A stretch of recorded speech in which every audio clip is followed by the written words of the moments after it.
इन हिंदुत्ववादियों को बाहर निकालना है। तो मंदिर में जाते हैं, मत्था टेकते हैं, देवी की पूजा करते हैं, वही लोग आपको बस में छेड़ते हैं। राहुल गांधी हिंदू नहीं है। आप में से कोई बीजेपी सपोर्टर्स होंगे, कोई कांग्रेस के सपोर्टर्स होंगे, लेकिन मैं आपको इस वीडियो को इन सब बातों को भुलाकर निष्पक्ष भाव से न्यूट्रल होकर इस वीडियो को देखने के लिए कहूंगा। जितने भी बीजेपी सपोर्टर्स हैं वो शुरू से क्लेम करते आए हैं कि कांग्रेस एंटी हिंदू है, कांग्रेस हिंदू विरोधी है। ये हिंदू विरोधी कहलवाने का काम कांग्रेस ने कब से शुरू किया? राहुल गांधी के समय से, सोनिया गांधी के समय से, या पहले से? Kunal Singh this side, how are you all?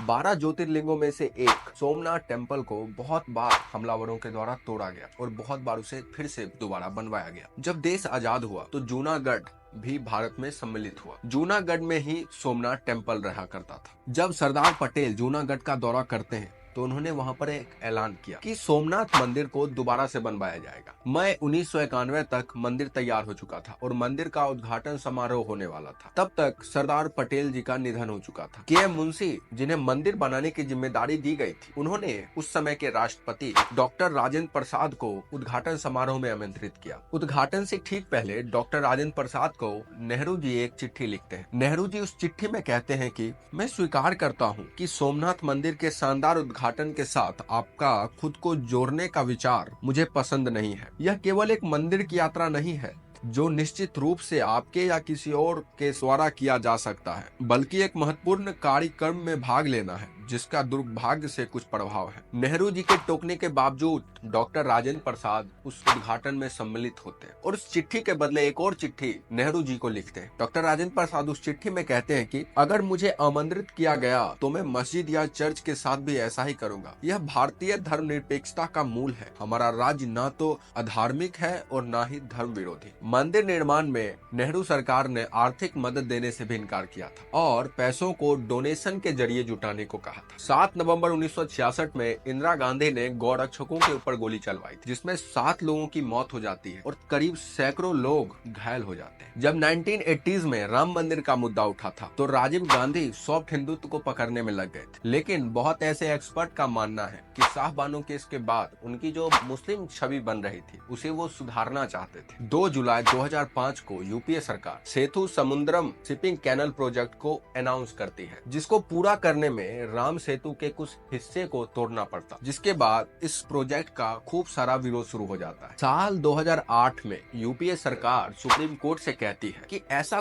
कोई भी हिस्टोरिकल और साइंटिफिक एविडेंस नहीं है जो ये बता सके कि राम असली थे या रामायण का कोई दूसरा पात्र वास्तविक था। यानी यूपीए सरकार, कांग्रेस सरकार राम को काल्पनिक बता रही थी। इस प्रोजेक्ट के खिलाफ सुब्रमण्यम स्वामी सुप्रीम कोर्ट भी जाते हैं। बाद में एनडीए की सरकार आती है और वो सुनिश्चित करवाती है कि राम सेतु को कोई भी हानि नहीं पहुंचाया जाएगा। साल 1804 में ब्रिटिश नक्शेकार ने राम सेतु को एडम ब्रिज नाम दिया। उनका कहना था कि एडम श्रीलंका से इंडिया इसी ब्रिज के जरिए गए थे। आपको जानकर हैरानी होगी, जिसे पूरा भारत राम सेतु कहता है, जिससे सभी हिंदुओं की भावना जुड़ी हुई है, उसी राम सेतु को यूपीए सरकार एडम ब्रिज कह रही थी। कांग्रेस लीडर हुसैन दलवाई ने योगी आदित्यनाथ के ऊपर एक टिप्पणी की थी। उन्होंने कहा था कि योगी आदित्यनाथ को हमेशा से ऐसे भगवे कपड़े नहीं पहनना चाहिए, उन्हें थोड़े मॉडर्न कपड़े पहनने चाहिए। महात्मा गांधी, जिसे कांग्रेस सबसे बड़ा आदर्श कहती आई, उनके कपड़े को देखो और योगी आदित्यनाथ के कपड़े को देखो,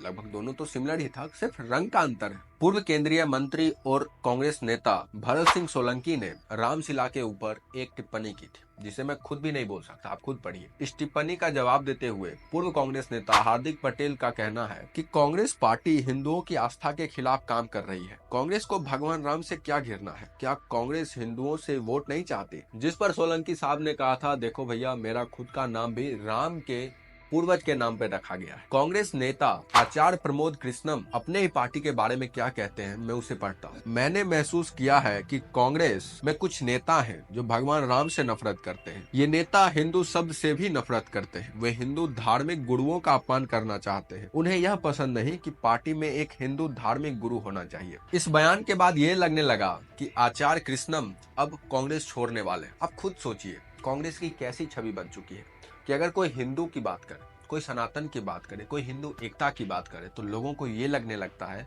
कि अब वो कांग्रेस को छोड़ने वाला है। कांग्रेस नेता सतीश जारकीहोली का मानना है कि हिंदू शब्द का अर्थ बहुत गंदा और आपत्तिजनक है। कांग्रेस के अध्यक्ष रहे राहुल गांधी का ऐसा मानना है कि जो लोग मंदिर जाते हैं वही लोग आपकी बहन बेटी को बस में छेड़ते हैं। कभी वो राम के अस्तित्व पर सवाल उठाते नजर आते, कभी कहते हैं कि हिंदुत्ववादियों को देश से बाहर निकाल देना चाहिए। इनको हिंदुत्व से समस्या इसलिए है क्योंकि इनका मानना है कि हिंदुत्व शब्द जो है उसे वीर सावरकर ने इजाद किया था। वीर सावरकर जिन्होंने अपना पूरा जीवन देश के नाम किया, देश की आजादी के नाम किया, उनका मानना है कि वीर सावरकर एक देशद्रोही थे। हालांकि हिंदुत्व शब्द का जो यूज है वो सबसे पहले चंद्रकांत बसु ने किया था। आपको याद होगा राहुल गांधी के बारे में रणदीप सुरजेवाला ने कहा था, राहुल गांधी केवल हिंदू नहीं है बल्कि एक जनेऊधारी ब्राह्मण भी है। हो सकता है वो जनेऊ पहनते हो, लेकिन केवल जनेऊ पहन लेने से उनका ये हिंदुत्व विरोधी जो मानसिकता है वो नहीं छुप सकता। कभी इनकी बहन प्रियंका गांधी ये बोलती हुई नजर आती है कि भैया हम तो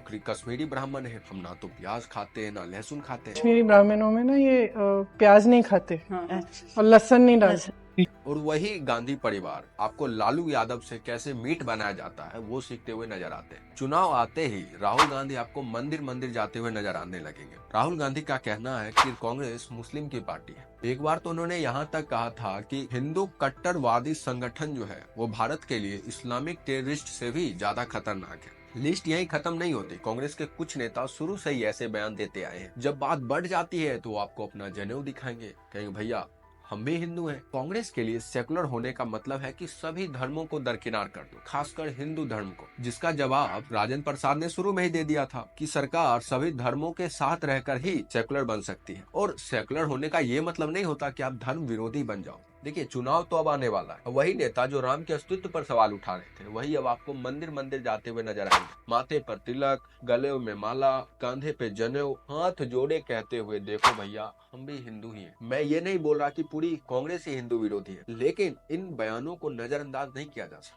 और ये बयान मैं खुद से नहीं बोल रहा, और ऐसा भी नहीं है कि कुछ छोटे नेता हैं कांग्रेस के जिन्होंने ये बयान दिए। ये जितने भी बयान हैं सभी बड़े बड़े नेता जो एमएलए रह चुके हैं, एमपी रह चुके हैं, केंद्रीय मंत्री, अध्यक्ष रह चुके हैं, उनके द्वारा दिया गया है। आपको क्या लगता है कांग्रेस सच में हिंदू विरोधी है या ये बयान सब कुछ बयान नहीं कर रहे हैं? कमेंट में जरूर बताइएगा। उम्मीद है आपको ये वीडियो पसंद आया होगा। चैनल को सब्सक्राइब करके बेल आइकन दबा दीजिएगा ताकि अगर अगला वीडियो आए तो आपको नोटिफिकेशन मिल जाए। मिलते हैं बहुत जल्द अगली वीडियो में।